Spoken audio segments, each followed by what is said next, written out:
তাহলে আপনি প্রাণী সম্পদের সাথে ছাগল সবার আছে, তাহলে আপনারাই বলেন আমি কোন ট্রেড নিয়ে কথা বলবো, কোন ব্যবসা নিয়ে কথা বলবো বলেন।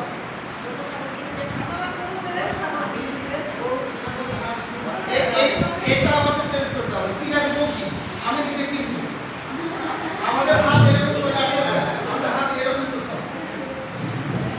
আমার অফিসে ছাগল ৩,০০০ টাকা লাগে, আমার অফিসে কোনো শক্তি আছে, আমার অফিসে আমার পরামর্শ দিব, ভ্যাকসিন করে দিব, চিকিৎসা দিব, ছাগল কিনে দিব, ছাগলের খাবার দিব, ছাগল কিনে দিব, তো আপনার কাছে আমি পাইলে দিব, আপনি কি করবেন? ঠিক আছে না? আমি শুধু সেবা দিব, আপনাকে কাজ করতে হবে। আপনি আপনাকে পিছন দিকে আগে সামনের দিকে বাড়াবেন, কিন্তু আপনি যদি না দেন, ওদের পানির মধ্যে ছাগল নিতে যেমন নামানো যায় না, আপনি যদি আপনাকে আগে পাবো, আপনারা পারবেন, যেহেতু বিদেশে ঘুরে আসছেন, আপনারা অবশ্যই আপনাদের সুযোগ আছে, আপনারা প্রাণী সম্পদের কাজ করতে পারেন। প্রাণী সম্পদের কাজ করা সবচেয়ে সহজ হলো আপনি গরু মোটাতে পারেন। আপনি একটা গরু দিলেন, সেটা মোটাতে করে আপনি 4 মাস 6 মাস 1 বছর পরে এটা সময়, এটা যদি করতে চান আমার তো সময় দিচ্ছে আধা ঘন্টা 1 ঘন্টা, এত তো যদি আপনাকে দিতে পারবো আধা ঘন্টা, তাহলে আপনার অফিসে যেতে হবে। অফিসে গেলে আপনি যদি আমি যদি ফ্রি থাকি, আমার আরো লোকজন আছে, আপনি অফিসে নাম্বার দিবেন, আপনি যদি গরু বলেন তাকে টিকা দিতে হবে, ঠিক আছে? আপনি কীভাবে খাবার দিবেন সেটা শিখতে হবে, কখন কৃমির ওষুধ দিতে হবে জানতে হবে, আমি কীভাবে খাবার খাবো এটা শিখতে হবে, ঠিক আছে? প্রত্যেকটা জিনিস আমাদের অফিসে গেলে আপনারা শিখতে পারবেন। আর আপনারা এমনিতে তো পারতে পারেন, সমস্যা হলে অফিসে চলবে। মোবাইল নাম্বার দিবেন। এখন আমি একটা বিষয়টা কথা বলি, বিষয় করে ঘাস কত, ঘাস যদি আপনি খাওয়াতে পারেন, ঘাসে যদি তেমন খরচ হয় তাহলে আপনি বেশি লাভ করতে পারেন, ঠিক আছে না? তাহলে গরু মোটা তাজা করার জন্য কয়টা পয়েন্ট আমাকে মনে রাখবেন, মনে রাখবেন, ঠিক আছে? আমার তো হবে সেটাকে সেটা একটু পায় না, শুনে আপনি একটু মনে রাখবেন কয়টা পয়েন্টের কথা বলছি। কয়টা পয়েন্টের মধ্যে প্রথম পয়েন্টটা হচ্ছে আপনার সামর্থ্য অনুসারে ছাগল হোক, গরু হোক, গাভী হোক, টাইগার গরু হোক, তাদের কাছে থাকার জায়গা, সেই থাকার জায়গাটা যেন আলো বাতাস করবে, আবার চুরিও যাতে না, আপনাদের জন্য চুরি করে, কিন্তু গরু এমন জায়গায় রাখা যাবে না। আমি দেখি দৌলতপুরে 2টা জিনিস আমি খেয়াল করছি, প্রথমে এসে দৌলতপুরে আসছি আমি 3 বছর, দৌলতপুরে আমার এটা আমি ইচ্ছা করে আসি না, এটা আমার পানিশমেন্ট। আমার 5 বছর আগে প্রমোশন দিয়ে হয়েছিল, 5 বছর আগে আমার প্রমোশন আটকে যাওয়ার কারণে দৌলতপুরে আসছি, বলে তো আমি জেলাতে থাকতাম, এখন আমার প্রমোশন হয়ে গেছে, আমি জেলাতে চলে যাচ্ছি। আমার কথা হলো এই যে দৌলতপুরে আসছি, আসার পরে আমার 2টা জিনিস চোখে পড়ছে। আমি তো দৌলতপুরের প্রত্যেকটি গ্রামে গেছি, আমার কোনো জায়গায় বলে যা কমই আছে। আমি 2টা জিনিস দেখছি, দৌলতপুরে ঘাস চাষ হয়, কি চাষ? ঘাস। আর সবচেয়ে খারাপ জিনিস যেটা আমাকে এখনো কষ্ট দেয় সেটা হলো কি বলে গরু সন্তান, ছাগল সন্তান। কোন জিনিসটা খারাপ? এখানে ভালো গোয়াল থাকার জায়গা নেই। শুনেন, গরু যেখানে রাখছে সেখানে আলো ঢুকে, আপনাকে ঢুকে বাতাস ঢুকে, তাহলে একটা গরু আমার কাছে বোঝা যাচ্ছে, গরু ছাগল যদি আরামদায়ক জায়গায় না রাখি তার স্বাস্থ্য ভালো হবে, তার দুধ হবে না, কষ্ট হবে। তাহলে একটা গাভী পালতেছে, গাভী দুধ হয় 10 লিটার, তার পেটের মধ্যে বাচ্চা আছে, তাহলে একটা ছাগলের বাচ্চা পেটের মধ্যে বড় হয়, সে পুষ্টিটা কার থেকে পায়? মায়ের থেকে পায়। তাহলে মাকে তো ভালো খাবার দিতে হবে, ভালো জায়গায় রাখতে হবে,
খাবার বেশি খায়। তাহলে একটা গাড়ি লম্বা চিন্তা এটা কিন্তু ভালো কিনা হবে। তাহলে এটা একটা ডাক্তার এটাই কিন্তু বুঝবে। একজন অভিজ্ঞ মানুষ যারা গাড়ি পালে তারা গরু দেখলে এইগুলো একটা কিছু হবে। তাহলে আমাকে গরু কেনার সময় বক্তা কেনার সময় এটা খেয়াল করে একটা বক্তা কিনতে হবে। ঠিক আছে? আইনা গরু কেনার সময় কিন্তু আমাকে জাত দেখতে হবে, বয়স দেখতে হবে, রং দেখতে হবে। এই কোরবানিদের সামনে যদি মোটা তাজা গরু কিনি আমি, তাহলে আমি ঠিক মাকাটা কিনলে বেশি পাবো, লেস কাটাটা। আবার কালারেরও দরকার আছে। লাল গরুর দাম বেশি না, কালো গরুর দাম বেশি, সাদা গরুর দাম একটু কম। আর গরু কিন্তু আমি কাবু স্বাস্থ্য খারাপ, কম দামে কেনার চেষ্টা করি, কিন্তু তার হাড্ডি মোটা হবে। হাড্ডি কেমন লাগবে? মোটা, চামড়া ঢিলা। হ্যাঁ, এটা তো মাংস। তাহলে এইরকম একটা গরু আমাকে সিলেকশন করতে হবে। সবচেয়ে বেশি দুধ হয় ফ্রিজিয়ান গরু, সবচেয়ে বেশি গোস্ত হয় ফ্রিজিয়ান গরু, ফ্রিজিয়ান ক্রস। কথা বোঝা যাচ্ছে? আর আমাদের দেশি গরু যেটা, সেটা কিন্তু কোরবানির সময় চাহিদা বেশি। কারণ না রান্না হাইব্রিড ঠিক হবে না। তবে আমি বলি ওটা ব্রয়লার না, ওটা ব্যতিক্রম দিয়ে একটা দিতে পারে। ম্যাক্সিমাম 99% ব্রয়লার দিতে দেবে। হ্যাঁ, কত টাকা?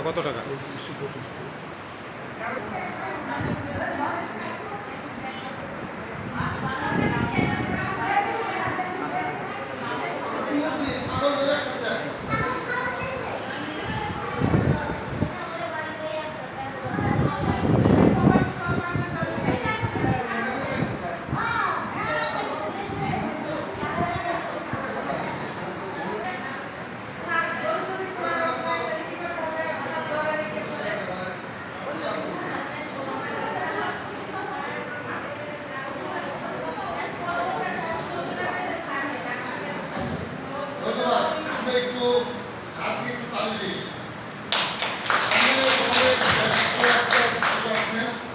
আমরা যে সময়ের মধ্যে দুটো দপ্তর থেকে আমরা দেশে পেয়েছি, এটা কিন্তু আমরা 8 বছর পরিষ্কার আমরা সার্কিট করেছে একদিন দুটোই হবে। কালকে রিসার্চ করে কালকে দিকটা কিছুটা আলোচনা পাবে। বাকিটা আমি যাতে কিছু দৌলত আমি যে কোনো জায়গায় এক্সিকিউট করে দিই, কারণী দর্শনা ইনারা কোনো ওপেন আমাদের থেকে সারাদিন আসে, যে কোনো সমস্যায় আসে আমরা এই করবো। কাজেই কিনতে গেলে সাথে সঙ্গে যোগাযোগ করলে বা আমাদের সোহেল ভাই যোগাযোগ করে যখন আরেকটা আমরা একটা একদিনে শুধু এই ব্যাপার নিয়ে ঠিক আছে বেসিকটা জানলেন কোন বিষয়গুলো এবং বাকিটা আমাদের আজকে পরবর্তী ধাপ এবং আগামী ধাপেও আমরা আলোচনা করবো। এই পর্যায়ে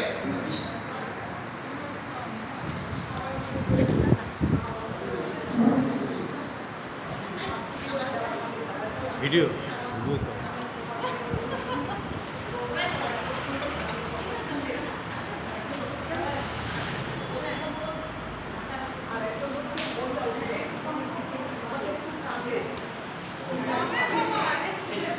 কথা বলেন না।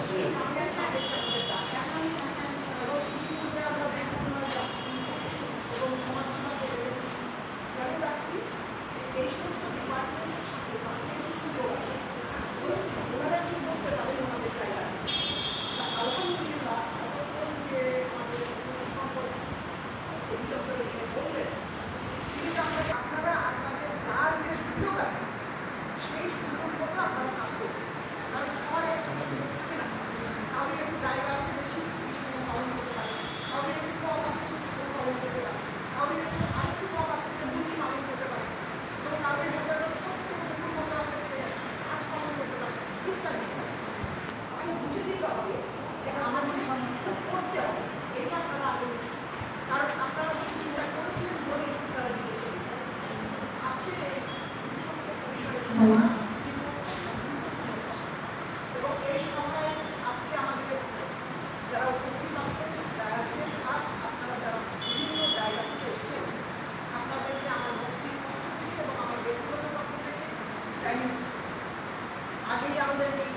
আবার লাভ হচ্ছে।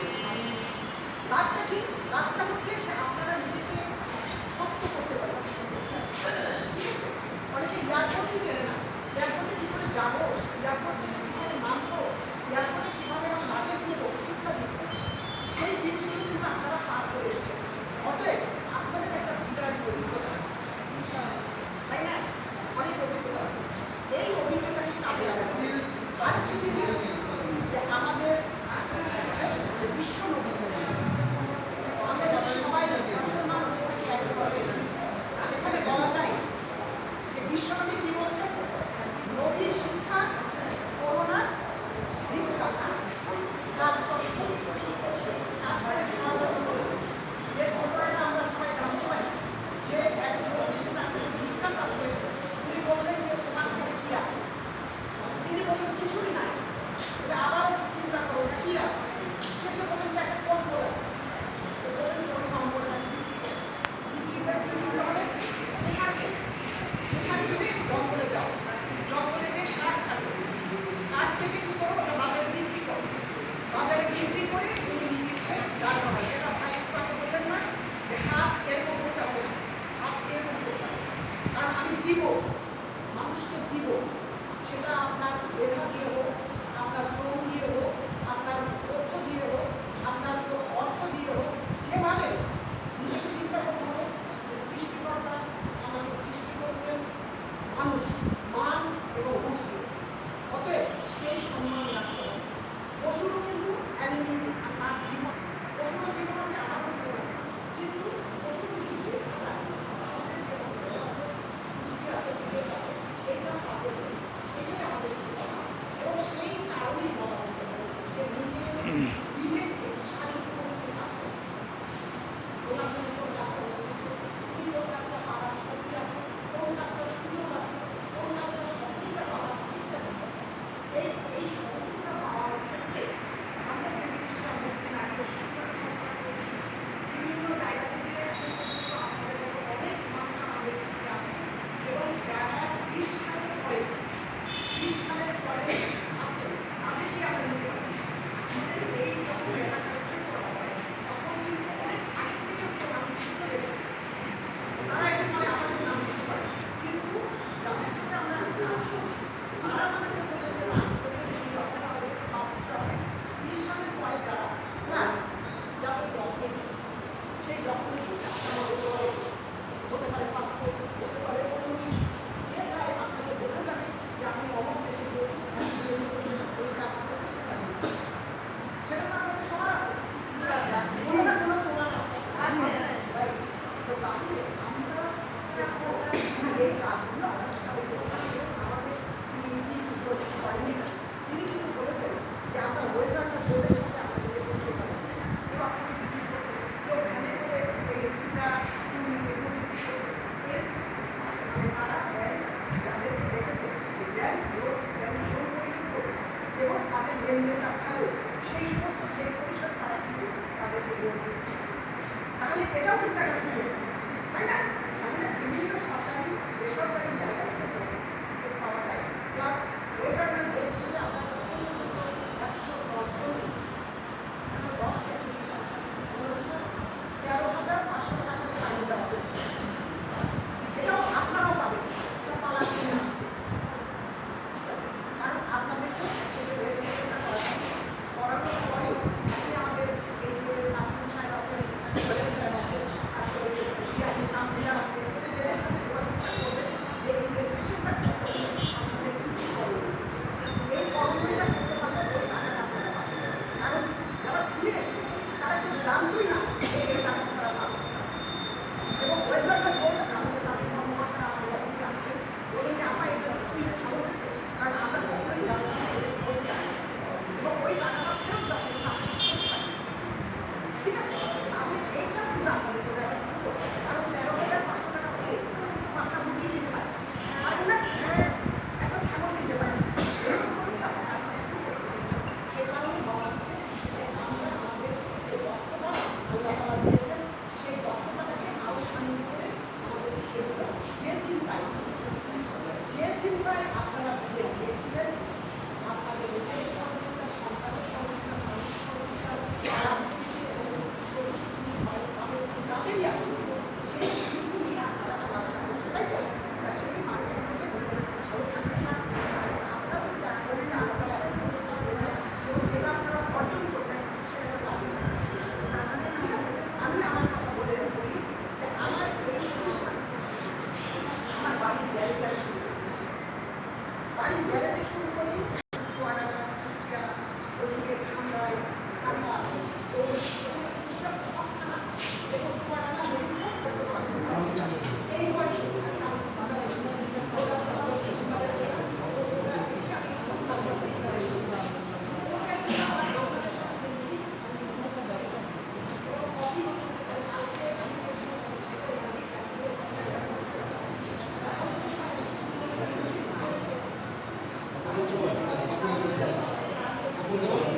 শীতের ওষুধ, আর হচ্ছে জ্ঞানকালে মানে যখন বয়স কম তখন আমি বাড়ি।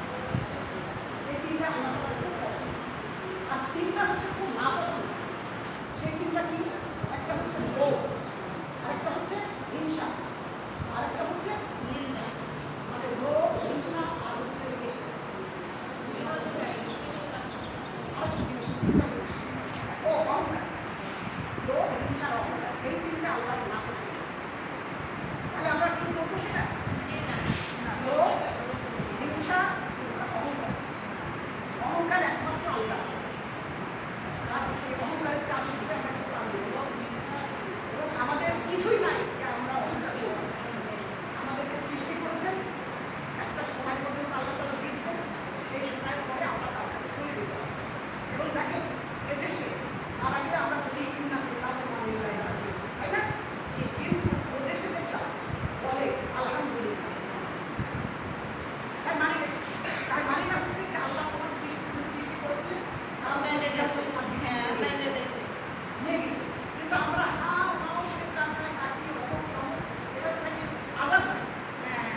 যিনি মুর্দা তার আযাব নেই। সেই জন্য আমরা এসে করবো যেটা নিষেধ সেটা আমরা করবো না। নিজেদেরকে কন্ট্রোল করতে হবে। এই নিজেদেরকে যদি আমরা কন্ট্রোল করতে পারি সর্ববিষয়ে, এই যে লোভ থেকে, হিংসা থেকে, অহংকার থেকে, তাহলে দেখবেন নিজের জীবন অন্যরকম হবে। অন্যরকম হবে এবং অন্যকে আপনি পরামর্শ দেবেন, নামাজ পড়ার পরামর্শ দেবেন, আপনার যতটুকু সাধ্য আছে, আপনার সাথে যারা আছে, আপনার পাড়ায় যারা আছে, তাদেরকে বলেন। হ্যাঁ, এই দাওয়াত দেওয়া হচ্ছে। এটা আমি কিন্তু কথার মধ্যে দিয়ে আপনাদেরকে বললাম যে আপনারা নামাজ পড়বেন। বললাম না? এই যে বললাম, কারণটা কি? আমার জায়গা থেকে আমার মনে হয়েছে আপনারা তো পড়ে অনেকেই আমি বেশ দেখে মনে হচ্ছে যে আপনারা নামাজ পড়েন, ভালো আছেন।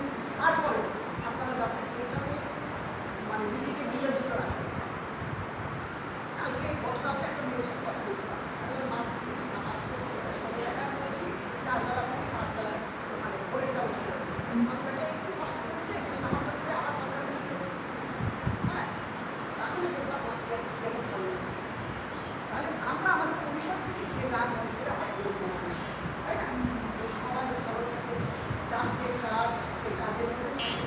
আর পরিবারের গল্প যে 5 সালে নামাজ পড়ে আমাদের পরিবারের কথা আমরা পরিচালনা করে ভালোই থাকতে পারি, কিন্তু কারোর সাথে কোনো হিংসা করতে হবে, কারোর সাথে কোনো গল্প